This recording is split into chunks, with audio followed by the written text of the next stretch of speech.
ทุกคนคะ และตอนนี้เราก็ได้เรียนรู้เกี่ยวกับความหมาย สาเหตุและปัจจัย การวินิจฉัย และมาตรฐานการพยาบาลเพื่อป้องกัน CLABSI, VAP และ CAUTI เรียบร้อยแล้วค่ะ และในบทเรียนสุดท้ายนี้นะคะ ทุกคนจะได้นำความรู้ที่ได้ไปประยุกต์ใช้กับกรณีศึกษาเกี่ยวกับ HAI จากการค้าสายสวนต่างๆค่ะการประยุกต์ใช้ความรู้และมาตรฐานการพยาบาลในการป้องกันและจัดการการติดเชื้อในสถานพยาบาลอย่างมีประสิทธิภาพในบทเรียนนี้นะคะจะมีกรณีศึกษาทั้งหมด3กรณีที่จะให้ผู้เรียนได้วิเคราะห์และนำความรู้ที่ได้มาประยุกต์ใช้ให้เหมาะสมนะคะ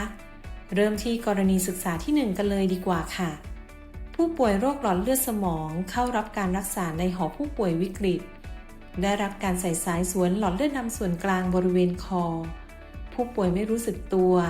และไม่สามารถควบคุมการกลืนได้มีน้ำลายไหลตลอดเวลาและปนเปื้อนบริเวณสายสวนจากกรณีศึกษาให้ผู้เรียนวิเคราะห์การเกิดเคลปซี่โดยแบ่งตามพยาธิกำเนิดหรือพาโทจินิซิสของเคลปซี่และให้ผู้เรียนได้ออกแบบการพยาบาลเพื่อป้องกันการเกิดเคลปซี่ในผู้ป่วยรายนี้ค่ะเราลองมาวิเคราะห์หาคำตอบไปพร้อมๆกันนะคะจากภาพเป็นสายสวนหลอดเลือดดำส่วนกลางบริเวณคอของผู้ป่วยสีฟ้าที่ผู้เรียนเห็นเป็นตัวแทนของน้ำลายที่ไหลลงมาซึ่งมีโอกาสปนเปื้อนบริเวณแผลและบริเวณข้อต่อของสายสวนเมื่อเทียบกับภาพพาโทจินิซิสที่ผู้เรียนได้เรียนผ่านมาแล้วนะคะน้ำลายที่ปนเปื้อนเชื้ออาจเข้าสู่ร่างกายผ่านทางแผลหรือ exit site และผ่านทางข้อต่อของสายสวนหรือบริเวณ catheter hub เพราะฉะนั้นเมื่อเรารู้ความเสี่ยงของตำแหน่งที่อาจเกิดการติดเชื้อเราก็สามารถให้การพยาบาลเพื่อป้องกันการติดเชื้อได้ค่ะ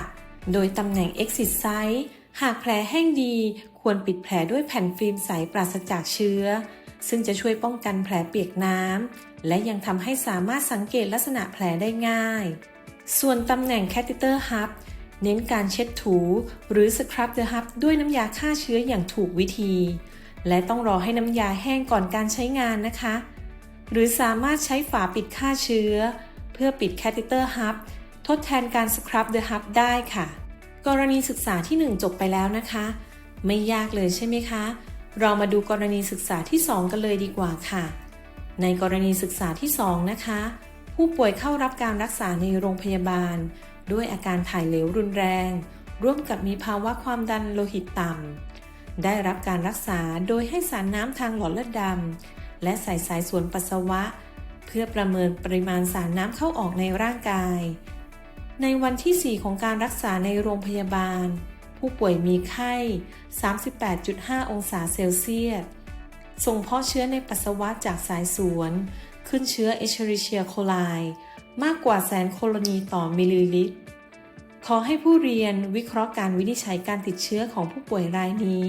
ว่าเป็น UTI หรือเป็น CAUTI และอยากให้ผู้เรียนลองวิเคราะห์ปัจจัยเสี่ยงที่สำคัญที่อาจเป็นสาเหตุการติดเชื้อของผู้ป่วยรายนี้ค่ะก่อนที่เราจะเริ่มการวินิจฉัยเราก็ต้องมาดูเกณฑ์การวินิจฉัย UTI กันก่อนนะคะการวินิจฉัย UTI เราใช้อาการแสดงและผลตรวจเชื้อในปัสสาวะซึ่งในกรณีศึกษานี้นะคะผู้ป่วยมีอาการแสดงคือมีไข้ 38.5 องศาเซลเซียสและผลเพาะเชื้อในปัสสาวะพบแบคทีเรียแค่เพียง1ชนิดคือเชื้อ Escherichia coli ซึ่งมีปริมาณมากกว่า 100,000 โคโลนีต่อมิลลิลิตรเพราะฉะนั้นผู้ป่วยรายนี้ได้รับการวินิจฉัย UTI ค่ะแต่จะเป็น CAUTI ด้วยหรือไม่นั้นต้องมาดูวันค้าสายสวนปัสสาวะกันต่อค่ะ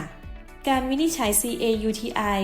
ผู้ป่วยต้องใส่สายสวนปัสสาวะมากกว่า2วันปฏิทินหรือหลังถอดสายสวนปัสสาวะไม่เกิน2วันปฏิทินซึ่งผู้ป่วยรายนี้เข้ารับการรักษาในโรงพยาบาลและใส่สายสวนปัสสาวะตั้งแต่วันแรกที่เข้ารับการรักษาอย่างที่แสดงอยู่ในไทม์ไลน์ที่ทุกคนเห็นนะคะเมื่อวันที่4ของการค้าสายสวนปัสสาวะผู้ป่วยมีอาการไข้และมีผลเพาะเชื้อที่ครบเกณฑ์วินิจฉัย UTI เมื่อพิจารณาร่วมกับการคาสายส่วนปัสสาวะที่มีมากกว่า 2 วันปฏิทินเพราะฉะนั้นผู้ป่วยรายนี้จึงต้องวินิจฉัย CAUTI หรือการติดเชื้อทางเดินปัสสาวะที่สัมพันธ์กับการคาสายส่วนปัสสาวะค่ะและปัจจัยเสี่ยงที่สำคัญที่อาจเป็นสาเหตุการติดเชื้อของผู้ป่วยรายนี้นั่นก็คือการถ่ายเหลวหรือไม่สามารถควบคุมการขับถ่ายได้นั่นเองค่ะดังนั้นหากผู้เรียนได้มีโอกาสดูแลผู้ป่วยที่ถ่ายเหลวและใส่สายส่วนปัสสาวะอยู่นั้นต้องเน้นในเรื่องของการตรวจเช็คการขับถ่ายให้เร็วและเช็ดทำความสะอาดให้ไวเพื่อลด CAUTI กันนะคะ